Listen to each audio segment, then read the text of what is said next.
ఈరోజు శత్రువు కూడా రంగు చల్లుతానంటే ఎవరూ కాదనలేరు.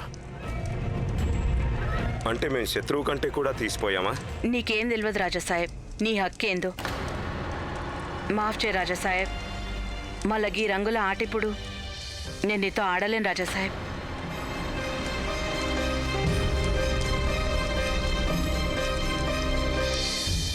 నీకు రంగులంటే ఎందుకంత అసహ్యమో మాకు అర్థం కావడం లేదు.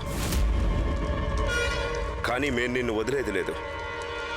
నీకు రంగులు పూయందే మేము ఊరుకోం. నాకు కూడా మీతో పండుగ జరుపుకోవాలని ఉంది రాణగారు. కానీ మన ఇద్దరికీ మొదటి హోలీ. అందుకే నేను ఈ హోలీని మారు వేషంలో ఉండి ఆడాలనుకోవడం లేదు. మీరు సావిత్రి మీద కాదు, మీ గాయత్రి మీద రంగులు వేయాలి. ఒక్క క్షణం కోసమే కావచ్చు, నేను మీకు నిజమేంటో చూపిస్తాను. నిజం అనే రంగుల లోకంలో మిగిలిన రంగులన్నీ దిగదుడిపే.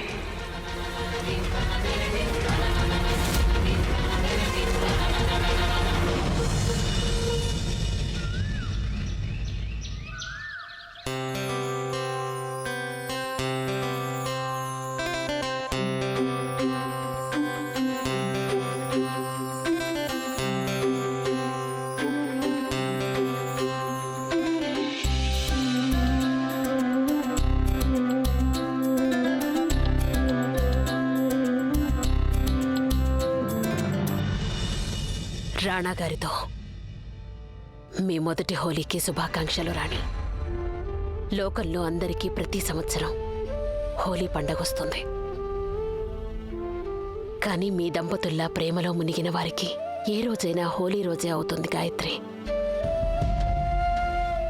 ఈ రంగులు క్షణకాలం మాత్రమే ఉంటాయి. కానీ ప్రేమ రంగులో ఆత్మలు రెండు ఏకమైతే అవి 7 జన్మల పాటు కలిసి ఉంటాయి. మీరు మీ ఎంచుకున్న దారిలోనే నడవండి. గమ్యమే మిమ్మల్ని వెతుక్కుంటూ వస్తుంది. రాణాగారి ప్రేమ మీకు మళ్ళీ లభిస్తుంది రాణి. తరువాత ఈ కుటుంబం మళ్ళీ ఒకటైపోతుంది. ఇది అమ్మ ఆశీర్వాదం మీకు. రాజమాత, అతి త్వరలో నేను రాణాగారు ముందుకొచ్చి మీ ఆశీస్సులు అందుకుంటాం.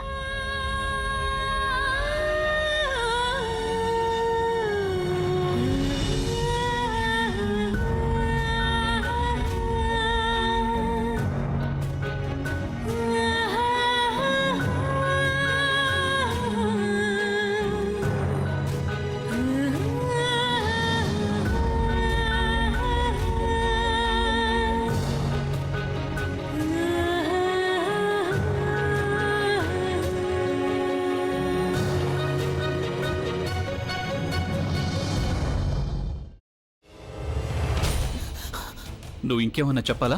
ఇంకేమన్నా అబద్ధం చెప్పాలనుకుంటే చెప్పేయి. నేను చూడాలనుకుంటున్నాను నన్ను మోసం చేయడానికి నువ్వు ఎంత నీచానికి దిగజారగలవు అని. ఎందుకు ఆలియా, ఎందుకు నువ్వు ఇలా చేసావు? నీకు తెలుసు కదా నానమ్మ తర్వాత నీ ఒక్కదానిని కదా నేను పూర్తిగా నమ్మేది. ఏమన్నావు నువ్వు? ఈ మధ్య అన్నిటినీ మర్చిపోతున్నావా? అది చాలు. వాటిలో ఉన్న శక్తి విషయాన్ని గ్రహించి మనకు వివరిస్తాయి.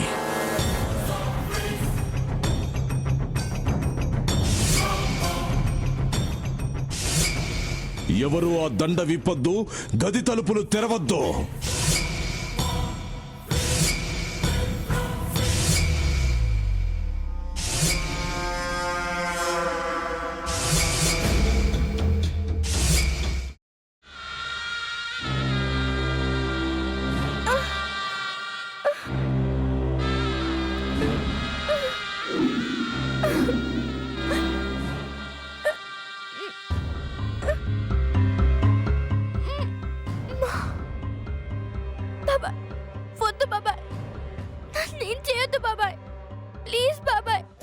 నీకు నిజం తెలిసినప్పుడే నా ఆలోచనలో నువ్వు చచ్చిపోయావు.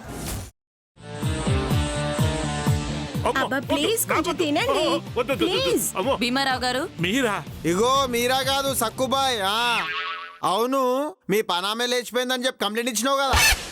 రేయ్, ఆయన కంప్లైంట్ ఇచ్చింది లేచిపోయిందని కాదు, కనిపించడం లేదు అని. అట్లానా? సరే మేడం. ఇడియట్. ఆ వంట మనిషి పేరేంటన్నారు? రత్తాలు మేడం. ఏం పెద్ద మంచి, నీ వంట మంచిని కూడా మేడం అని పిలుస్తావా? రేయ్ హాఫ్ బ్రెయిన్,